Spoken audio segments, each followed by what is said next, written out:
All right, everyone. If you could, we could have your attention, and you could please get whatever you'd like to drink and eat, and come have a seat. And I think you all should have to come to the front because it would make our guests feel even more welcome. How's that for manipulation? Okay.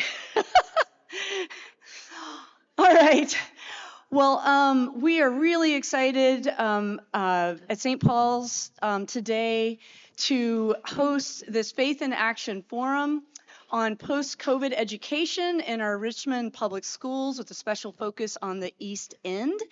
And I just want to give a big shout out to Chris Yates and Valina Dixon for organizing this session and bringing our fabulous guests, Dr. Dava Allen Miller and Yvette Rajput, and I think we have some other guests here too, but you'll hear about them. So they'll be a surprise. So I'm just going to start us out with a brief prayer and then turn it over to Val and Chris. The Lord be with you. Let us pray.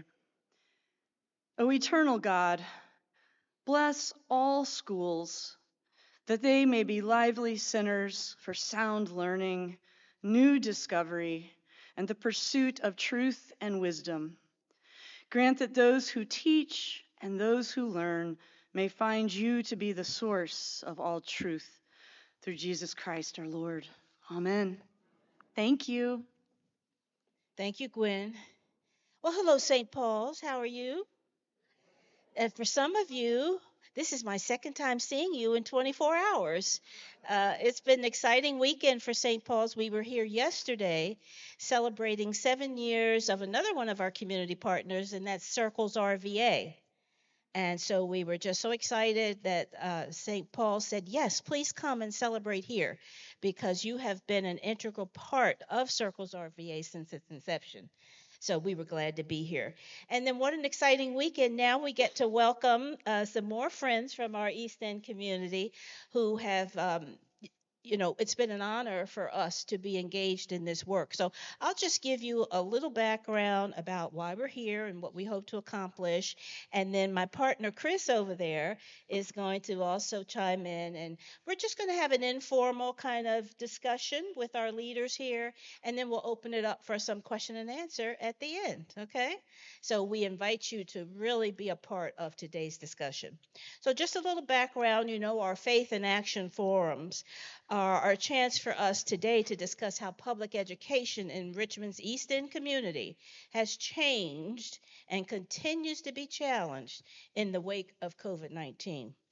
We will explore opportunities to engage with these schools and communities more deeply and meaningfully to provide support and resources for students, teachers, and their families. Now, just a little background. I know you get in trouble sometimes when you try to tell a little history, especially with this gentleman right here towards the front. You don't venture into history without having Ben have a word or two, but I'm going to try, Ben, all right? Just a little background to help set the foundation for our conversation. In 1998, St. Paul's launched the MICA initiative. Some of you are familiar with that. That's the multifaceted program that serves students in under-resourced elementary schools. But for us, we identified and partnered with Woodville Elementary. All right, yes, a hand for Woodville Elementary.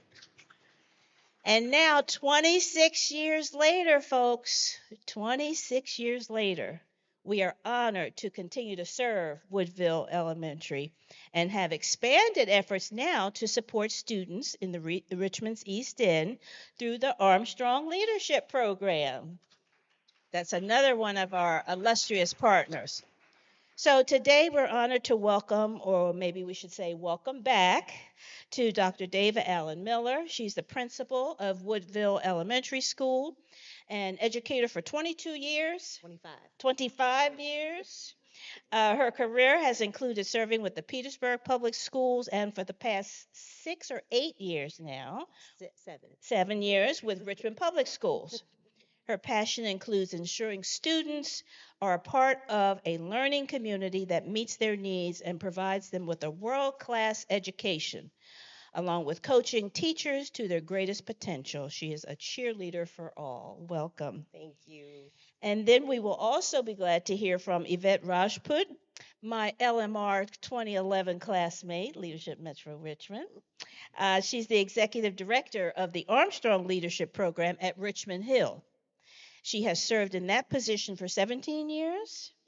Yes, with unwavering dedication, resulting in the program flourishing and positively impacting lives within underserved communities.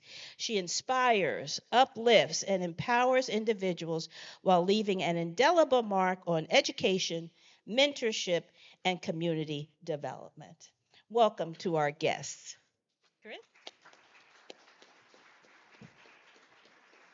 So we're going to open up with a wide-ranging question just to give our guests a chance to tell us about what you've been doing out there in the East End.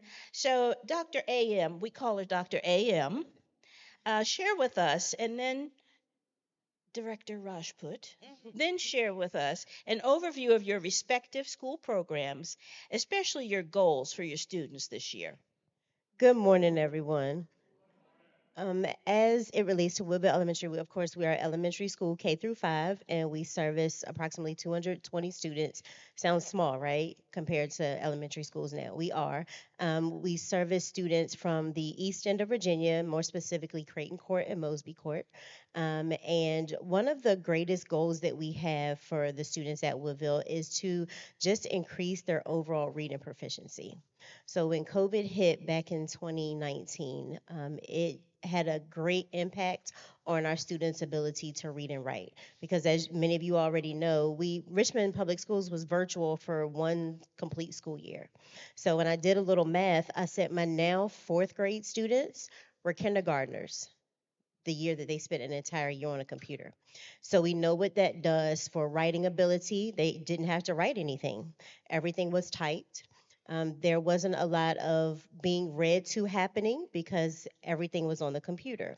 So when you have 5-year-olds that are sitting on a computer for 5 to 6 hours a day, it impacts them socially, and it definitely impacts their academics. So, one of the greatest goals that stays in the forefront of every conversation at Woodville is to increase the overall reading proficiency at Woodville. This year, our goal is to increase it by 50%. So, last year, we ended the year with 49% of our students reading proficiently. This year, we want to add another 50% to that. And that is the topic of every conversation, whether it's with our amazing volunteers that come to read once a week, whether it's drop everything and read first thing in the morning, whether it's silent reading throughout the day. Everything that we do centers around reading because if you can read, then everything else is endless. So that is the main goal. So anybody that loves is an avid reader or storyteller, please make sure that you are in a capacity to share those experiences with our students because we know that in the East End, some of our students are coming from homes where they never step foot in a preschool. They start their education fresh in kindergarten. And one of the trends that we often see at Woodville is sometimes our kindergartners don't come to us until December, which means for us, they've missed about 3 months of school. And we know what that does to a 5-year-old. So again, we want just all of the support that we can, even if it's donating books, coming to read, storytelling, just engaging in conversation. I'm sure Mr. Yates has heard a lot of great conversations with our students when they get to see new faces. Ms. Luxmore, I know that you've had your opportunity to engage in some amazing conversations with the students at Woodville because they love new faces and they love the chance to just sit and talk and find out more about new people and share about themselves. So again, one of our greatest goals at Woodville again is to increase our reading proficiency. And good morning to everyone again. It's a pleasure to be here with you to share a little bit about Armstrong Leadership Program, affectionately known as ALP. It is a outreach ministry of Richmond Hill. It was founded by Benjamin Campbell and Janie Walker. as a way to put legs on our prayers at Richmond Hill. We pray 3 times a day for the healing of metropolitan Richmond. And so this ministry was started to be the extension of that, to actually support young people as they navigate through high school and prepare for life after high school. Many of our students um, lack a lot of motivation. They need the encouragement. They need to be told that their lives have value, and they need to dream, believe, and achieve.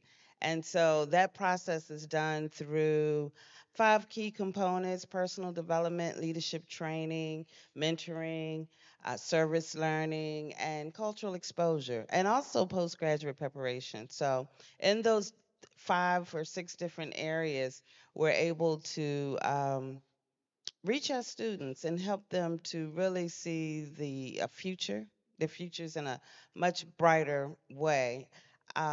So our main goal is, as I've mentioned earlier, is just to help them to navigate, to um, believe that they belong, that they're loved, they're cherished. They have to do the right work and have a lot of discipline, and prepare, dream of what they want to become in life. Often, I guess after the pandemic, we saw a lot of. I never wanted to work with middle school students, but once the pandemic happened, God plays tricks on you, and then we were working with a lot of students who didn't have the maturity, right? So it's like we have 4 years to like raise your level of maturity and then also help you to prepare and help support the school system and making sure that they are doing their work, they're getting their academics, they are coming to school. When we first started to work with ALP, um, Armstrong High School had a 50% dropout rate. And, I was hearing, how could that be? And no, there's no alarm going off. But this was actually happening in modern time in our school district. Um, and that's what we were feeling a lot after the pandemic had happened. Students were not coming to school. Well, they couldn't come to school, but they didn't return after we finished that virtual year. ALP went immediately into doing a virtual session as soon as we could because we had to wait until the district was able to distribute laptops. And so the pandemic, if nothing else, it really shed the light on the vast differences, the unequitable, between the school districts. And, people really were not aware that a lot of our high school students graduated and never used a computer. So that had to happen. ALP was able to go right in and continue our programming online until we returned back to school. And so that's one of our main goals, helping them to understand the different career paths. College is not for every student, but for those that aspire for that, we introduce them to it. We go on college tours. We help them with the application process, and we also assist with scholarship. Um, and helping other students to realize there are multiple different vocational opportunities for them as well in the trade fields and learning about that because many of the students are not directed to the tech. If they have like low attendance or behavioral issues, then they're not selected to take on those different opportunities, and those fields pay very well and can have them to sustain their lives. So um, it's been a joyous experience because, as I share with the kids all the time, hey, you got 4 years and you're going to be an adult. You no longer can get away with the things you've gotten away with. But a lot of times it's just the self regulation and learning how to control your emotions and learning how to really believe in yourself, believe in one another, and take care of each other. So I've been very grateful for the support of St. Paul. St. Paul has always been a partner with us in doing this work. We've had students who've had to lean on needing some additional funds to be able to pay for their tuition in school. Um, Transportation has been a big barrier in our program. St. Paul has stood in the gap for that. We've done college. You guys have hosted college showers where we match our college-bound students with churches, and St. Paul has always been a partner in that way to help students get the things they need for their dorm rooms and prepare for school because often they are first-generation students going off to college. So I've just really been very grateful for the support. And Chris, he'll be leaving with us on Friday for our weekend retreat. He has been a great a volunteer, and we're very grateful for you. Um, my question has already been answered. So it's about how you adjusted to the pandemic and how things have changed.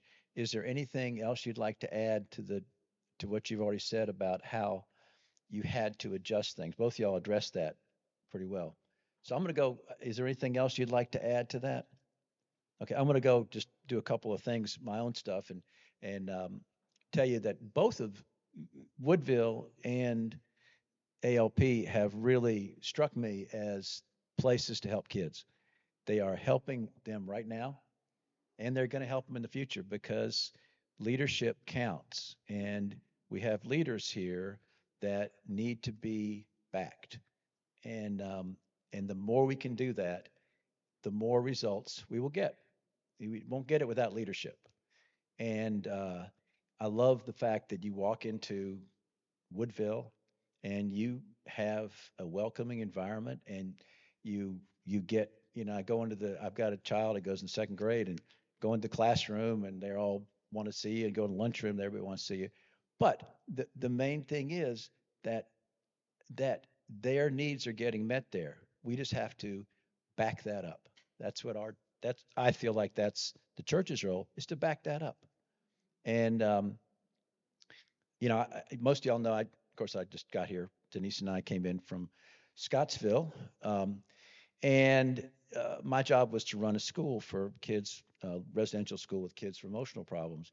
And when I saw what was going on at Armstrong with the leadership they had there, I knew that that was a program that was for me really backed up everything I learned over 40 plus years of working with kids because what Yvette just said, hold them responsible, love them, and teach them something. And that's the three things you do. And you do it. You have to do it over and over again. I mean, and that's the beauty of Armstrong. They do it every single time, and no one is left to wander. And you have to gently confront their um, uh, well, Marvin, who is, if you don't know Marvin, he's a wonderful guy. He works, but well, he's been with you guys for 10 years. 10 years. You have to work with the resistance, and and resistance is frustrating, but you have to keep working with it, and you chip away. And just in the time I've been there, what, a year and a half, I've watched it. I've watched it happen, and it's a wonderful thing to see. Um, that's all I'm going to say. And the next the next question. All right. All right. Well, thank you. This is like our own podcast today. Okay. This is our St. Paul's Episcopal podcast. Um, I'll start with Dr. AM. This is an exciting time for Woodville Elementary. Tell us all the news and then tie in a call to action for us, if you would. So, for those who may not have heard, it has been years in the waiting and making, but Woodville Elementary, there will be a new Woodville Elementary in the fall of 2027, I believe. Yes. So we are in the process now of designing and planning the new Woodville. A grant is being written to gain the funds for the new Woodville Elementary. It is going to be not just a school, but a community resource. And the grant is written so that an energy efficient building can be built, meaning it will not just again be a school, it'll be a place for our community if there is a natural disaster. If they are in need of community resources, there will be parts of our building that will be open to the public at all times. We'll have a community and parent resource room where parents can go and write resumes, where they can go and get information on how to start a bank account, job opportunities. Then there will be opportunities. As of right now, Woodville Elementary has a laundry room. We have a washer and dryer for our parents who are able to come in Monday through Thursday, anytime from 9 to 4 to do laundry. Because that was a barrier for our students coming to school. Parents did not have clean clothes to send their children to school, which caused our chronic absenteeism to go up. So now that that's something we've implemented over the last 4 years, Ms. Corb, I think, 3 or 4 years, it has helped decrease our chronic absenteeism. So that will be a part of the new Woodville Elementary. So we are extremely excited. Believe me when I say this is a very long process, especially when you want to make sure that everything is just right, especially when you are taking the needs of the community into consideration. Because again, this is not just a school for students from 8 to 4. This is going to be open to the community, and we want to take everyone into consideration. So this is where my call to action comes in. On this upcoming Thursday, we will have our Harvest Festival at Woodville, and included in the Harvest Festival will be an opportunity for community members and stakeholders to ask questions about the design of Woodville. So because St. Paul's is such an amazing community and they have built such a strong partnership, I encourage you, I call on you to come in and give your input on what you would like to see happen with the new Woodville. And also ask any questions that you have, because although Woodville will be located on the east end, again, it's going to be a service space for everyone. Um, and also in December, we'll have another opportunity during our winter concert. And before our winter concert starts, we will be, St. Paul says so graciously, um, is going to serve dinner to our students who are going to be performing, as well as our parents during the performance. So, wink, wink, if anybody would like to come out and enjoy the concert, but also support us in serving our students and our parents, we invite you to do that. And that will be another opportunity for you to ask questions about what will be happening with the New Woodville. Dr. AM, let's review those dates again. So you said this Thursday. November 21st, Okay. yes, At what time? at beginning at 4. So you can also come and take part in our Harvest Festival. Again, our Harvest Festival is going to be related to reading and math. Make sure everything is surrounded by academics, but also you can come and participate. You can come and volunteer, and then that will be a time to ask and answer questions about the new Woodville. And then in December, on December the 19th, that is when we will be having our winter concert that we do every year, which includes our students in K through 5 singing, and some of our fourth and fifth grade students playing their instrument of choice. To set us up for the holiday season. And then during our PTA meeting, that will be another time to ask and answer questions about the new Woodville. Yes, ma'am. So on Thursday, we will start at about 3:30, 3:45. And then in December, we will start at 3:45. Our concert will start at about 4:30. So we're serving dinner to our students before they participate in the concert. And lots more information will be coming out about the volunteer opportunities for the holiday dinner. Yes. Okay. Yes.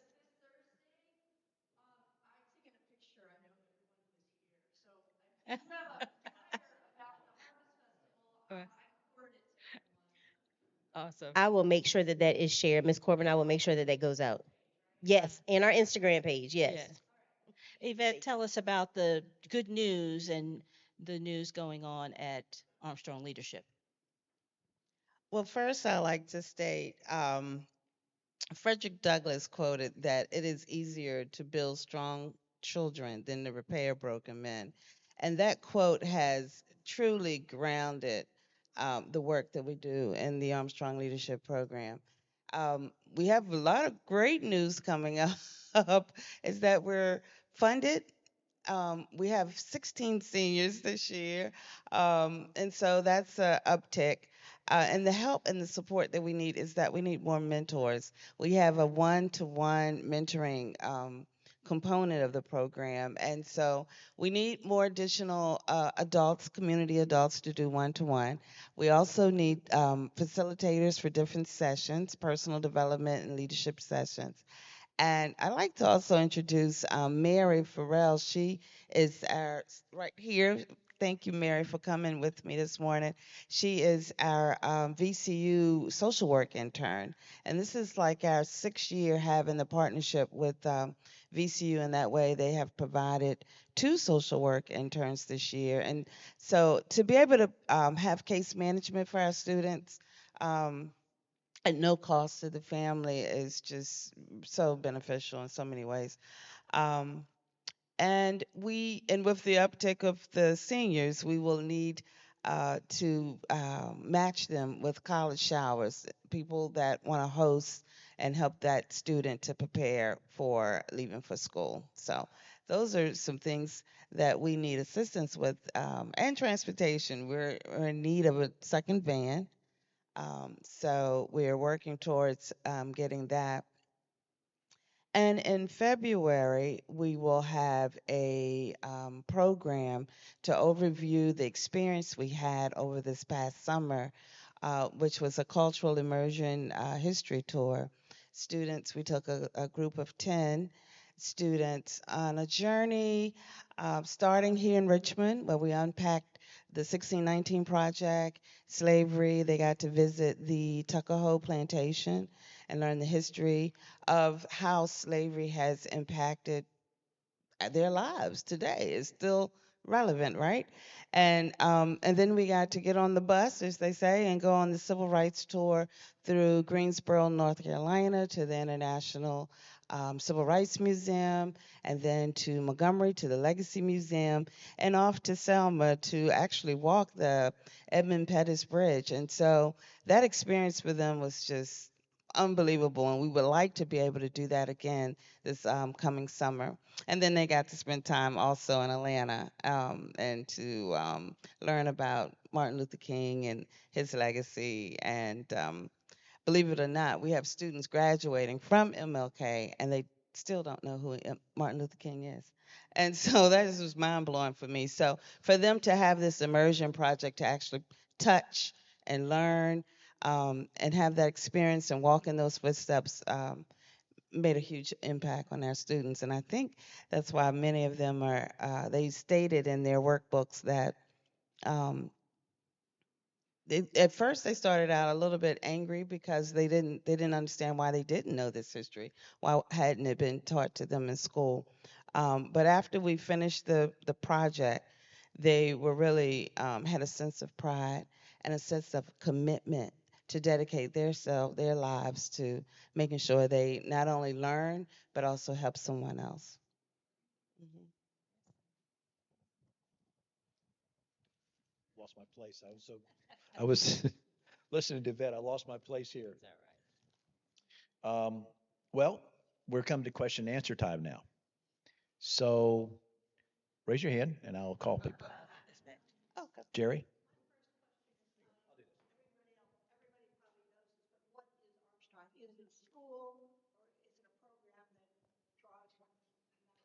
Okay, what is Armstrong? So Armstrong is a high school. It's actually founded in 1865. It's one of the oldest. Oh, don't quote me, Ben. This is the oldest school to educate free blacks in America. And ALP is the Armstrong Leadership Program, which is a ministry of Richmond Hill. Currently it's located on. Currently, Armstrong is located on Cool Springs. It's out in the East End. Yeah. Okay, let's go here and we'll work. Do you have a question, Bo? All right. Art, you got a question? The mayor-elect of the city of Richmond is an East End resident and has been a very vocal advocate for Richmond Public Schools. If you were able to speak directly to him and said, what do you see you need out of the mayor's office for your programs and for kids in Richmond, what would you tell him? Well, for me, I'm excited at the new mayor, and I would say to work very closely with the school board and in the direction of where Dreams for RPS is going. I'm really impressed with um, the superintendent cameras, the idea of where the high schools are going to have more emphasis on the different industries. Each high school, that direction is, I think, it's going to be really good for our students and helping them to prepare from elementary onward to high school. So I would say that I would hope that the mayor will continue to work very closely with the direction of where Dreams for RPS is going. Dr. Miller? I would say for me, it would be funding. One of the biggest barriers that we face right now at Woodville is hiring highly qualified teachers. Mm. And once we get them into Woodville, we're able to retain them because we give them the necessary support, but it's getting them to school. We all know that education is not always the desired path of life for many. But for those that have that as their desired path, we have to ensure that they are being compensated with their work so that they don't have to leave school after working an 8 hour day and then go take a second job to make ends meet. Because what people don't understand is when that happens to a teacher, it lessens the impact that they have on the classroom, which is a trickle down effect to our students. So we definitely need funding. Good job.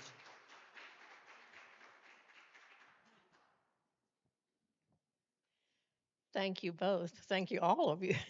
How does a student get into the Armstrong Leadership Program? There are multiple ways you can be referred by a administrator or a teacher or a friend. It's an application process, and we serve. Our cohort is between 30 to 35 students out of the full population, ninth through 12th grade. So it's an application, and then it's a small interview, and the students are selected from there. I'm sorry, I'm asking some more basic questions as a follow-up. Does a student, do students for the leadership program apply when they're in ninth grade and then go for 4 years?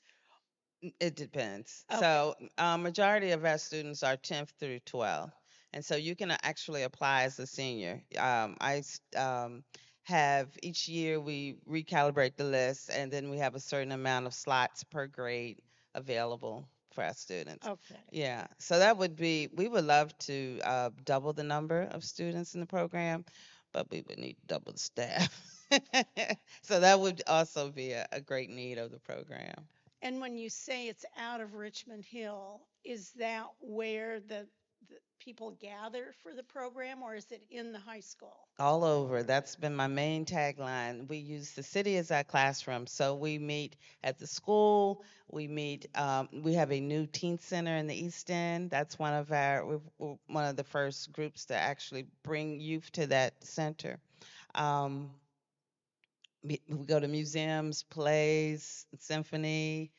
The retreats are in Jamestown or down in Surrey County, Virginia. They're all over Charlottesville, yeah. And we have some meetings at Richmond Hill as well.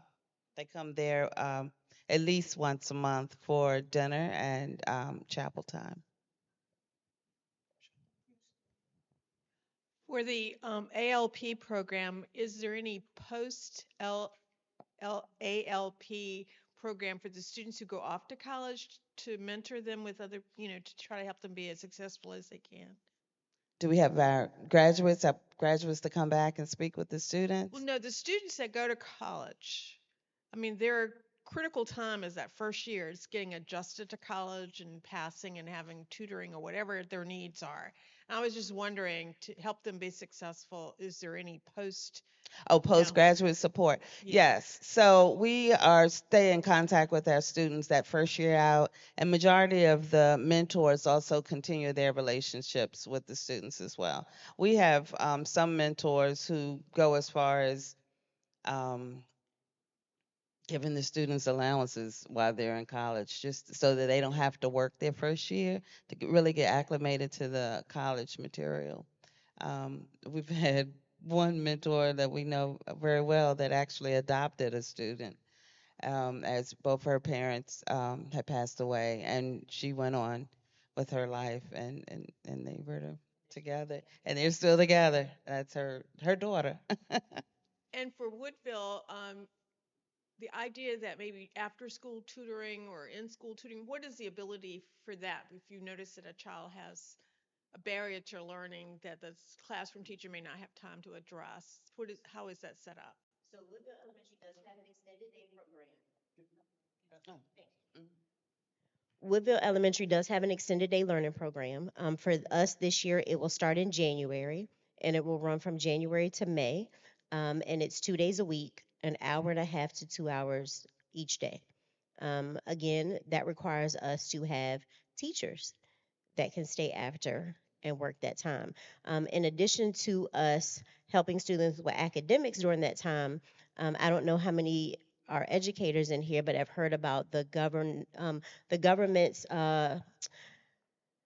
push to lower chronic absenteeism. So, for a child that is close to missing 18 days per school year is considered chronically absent, we also pull those students in to after school tutoring because if we can get them into after school tutoring, it's going to lower their chronic absenteeism rate and it's going to also fill in the gaps for the days that they've missed. But again, those things rely on funding.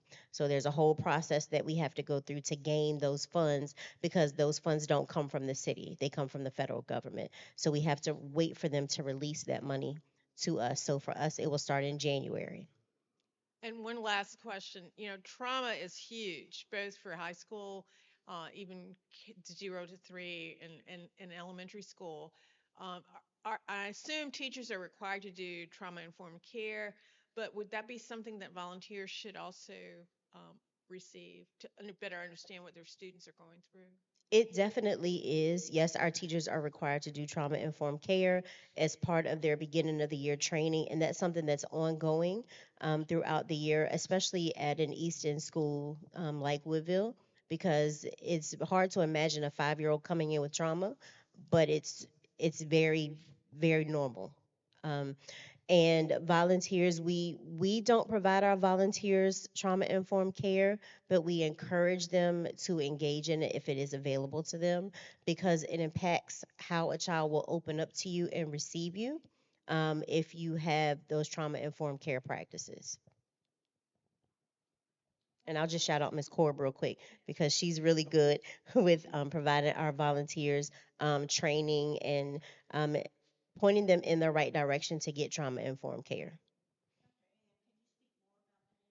Yes, Oh, here you go. Well, why don't I, can I, sure. Cameron, would you go speak a little bit?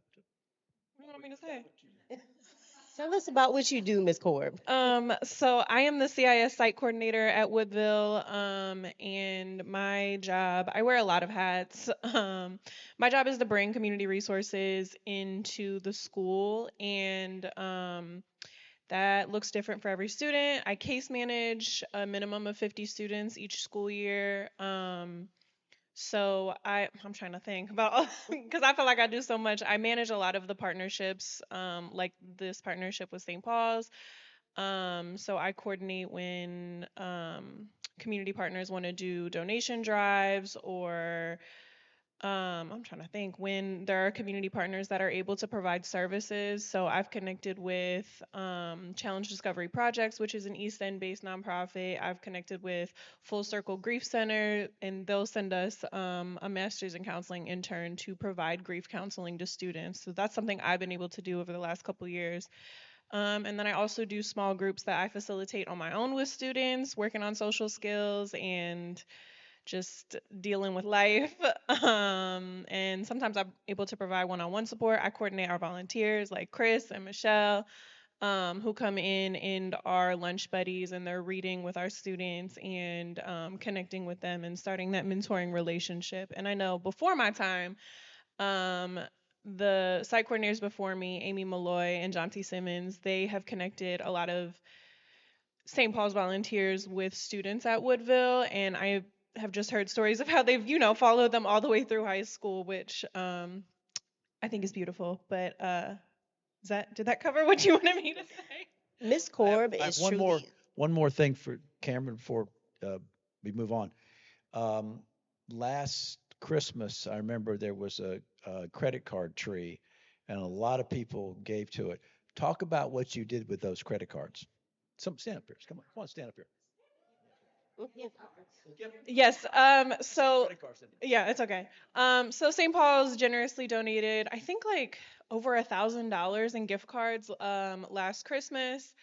We did on the Woodville end, our school social worker and school counselor coordinated an angel tree among the school staff. And so a lot of our families were covered with that. But when Sheena came and dropped off over $1,000 in gift cards, like the Monday before winter break, we do have families that sort of reach out last minute and are like, I know Christmas is next week, but I really need this help. So we were able to provide gift cards to some families, or if they don't have transportation, I connected with our school social worker, and we like spent almost half a day, I think, at Walmart and Target buying new clothes and toys and books and things like that for some of our families. And then with the gift cards that were left over, I was able to use that basically, I think like up through the beginning of this school year, I was able to use those for families that were experiencing a crisis where maybe their food stamps money didn't hit, or they're experiencing a housing crisis and they just need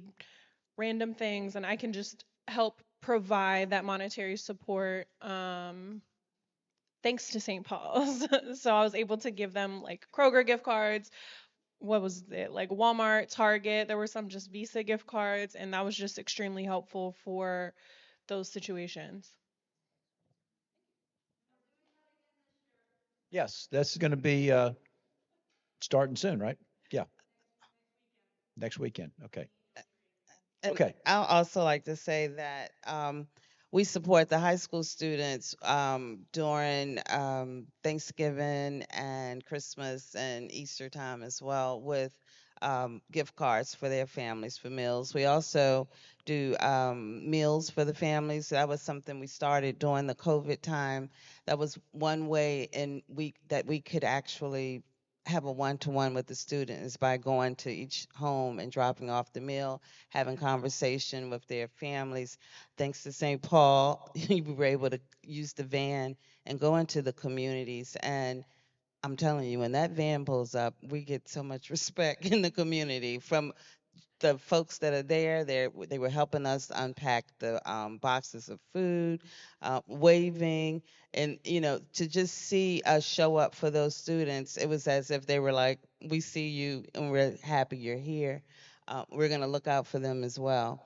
And so we were really grateful that we were able to do that during that time. Um, then we get a lot of support also from like the Richmond Christmas Mother Fund. So they were able to give out, the gift cards for Christmas as well. And I've had so many students when I go back and ask, well, what did you buy with your $100 gift card? And they're like, I brought something from my siblings or from my family. And that's just it just speaks to the nature of who these students really are. They face a lot of barriers and a lot of have to overcome a lot of obstacles, but they're so resilient and just so beautiful and just beams of light. They just encourage you to want to continue to support them in any way that we can. So um, that's what I want to say. I want to go to the food issue outside of the reading, the lunch buddies. Are there families in both programs that you've identified who are food insecure over the weekends and that you need help for? Yes, ma'am. So one of the partnerships that Ms. Korb has created provides bags of non-perishable foods to students on Thursdays, so that they are able to take home things that don't necessarily have to be cooked, and that can sustain a shelf life. Because we do have students who get 2 out of their 3 meals from school. right? Monday through Friday. They get breakfast, they get lunch, and then they get a snack. And then sometimes for some of our families, it is a reality that when that student leaves after having lunch, they don't have another meal.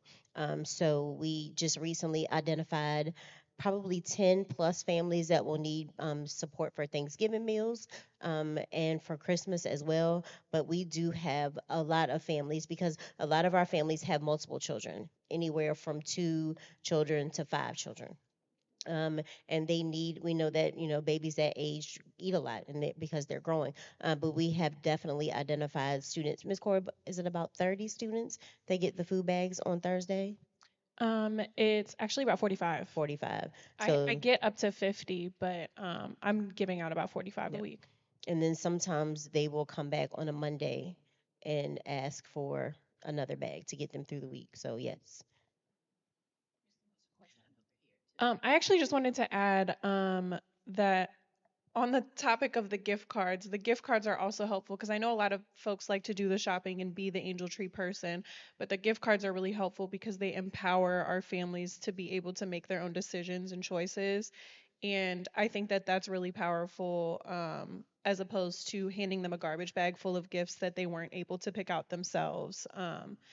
And so that's why like the gift cards are so important to me, especially for Christmas time. And I know a lot of folks maybe struggle with not being able to control what's being purchased, but I think that it's really empowering to leave that decision to the family and be able to make those choices for themselves. Maybe this is. I'll get you a second. Um, but Dr. AM, talk about. I didn't realize this until we talked about it this last week about the immigrant population coming in and moving there. Do you want to talk about that a little bit? Because that's really something I was surprised at.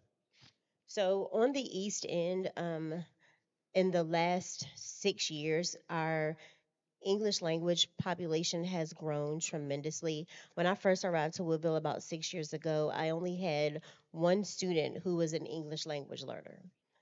As of right now, we are expecting 3 students from Syria at some point this week.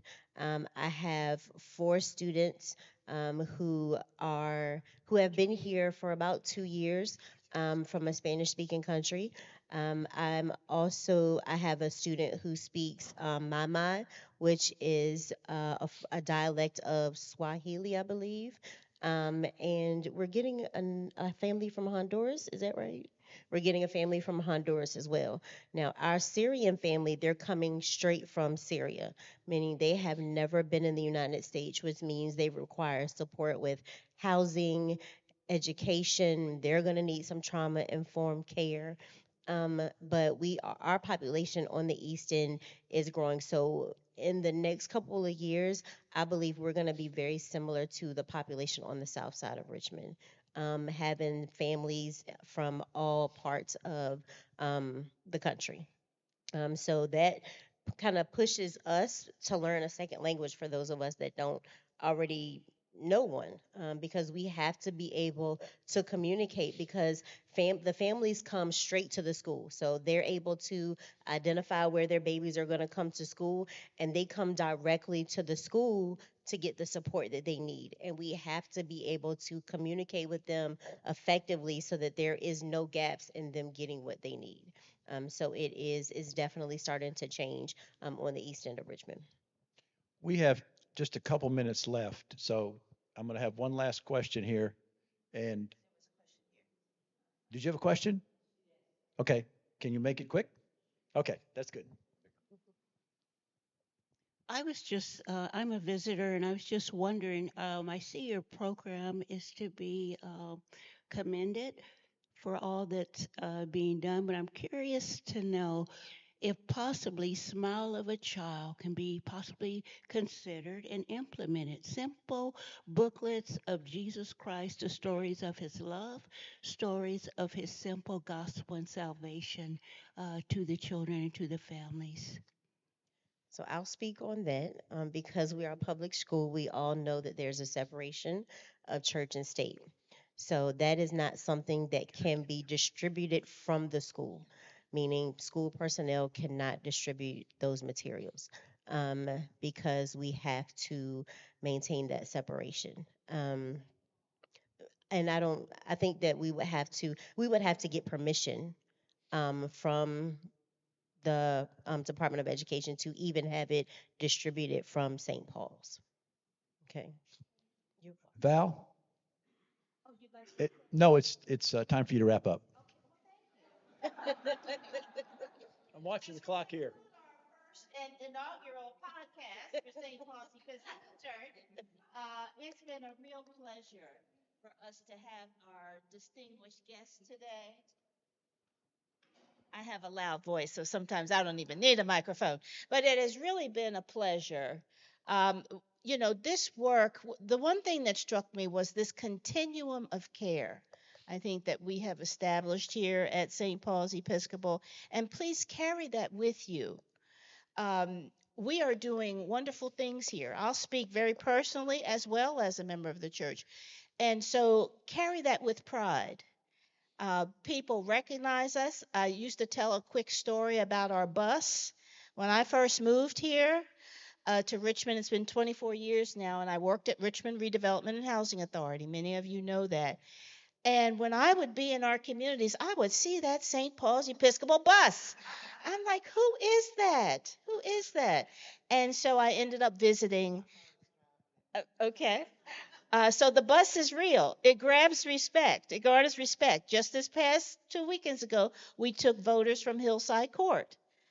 And guess what we used? We used our bus. And we pulled into that early voting place. And who was there but one of our very own members who gave us curbside service for voting in our St. Paul's Episcopal bus? So it's little things like, yeah, yes, yes. So it's little things like that. And, all of us, I'm sure, carry our personal mission statements and vision statements as we serve. And we're so grateful for Dr. Alan Miller. We're so grateful for Yvette Rashput. But I'll tell you what inspires me each and every day, and you might recognize this. I believe the children are our future. Teach them well and let them lead the way. Show them all the beauty that they have inside. So some of you from my generation, and normally I try to ask people, who do you think? Whitney Houston, Whitney Houston. But she did not write those words. Those words were penned by a Philadelphia resident, Linda Creed. Linda Creed was the songwriter that wrote those words. She wrote for the Whispers, not the Whispers, the Four Tops, and lots of other groups. And she was a Philadelphia native. She was very supportive of Germantown High School. I was born and raised in Philadelphia. But anyway, her family founded a breast cancer foundation. And the day that she was diagnosed, she wrote that song. And so I carry that song with me. I call that my personal vision statement. And, I would challenge all of us here at St. Paul's to just find where you can connect. They need you, they love you, and the children love you. And I think that's what's most important in the work that we do here. So thank you for this opportunity from the Community Engagement Committee. Sheena couldn't be with us today, but we guaranteed her that we would carry on. And so we're just so glad that all of you came today. Chris, thank you for your support. And of course, Gwen, thank you for everything that you're doing to support our community engagement. Have a great afternoon, everyone.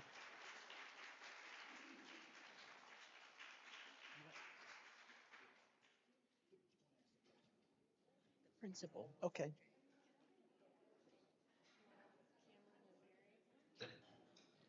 I think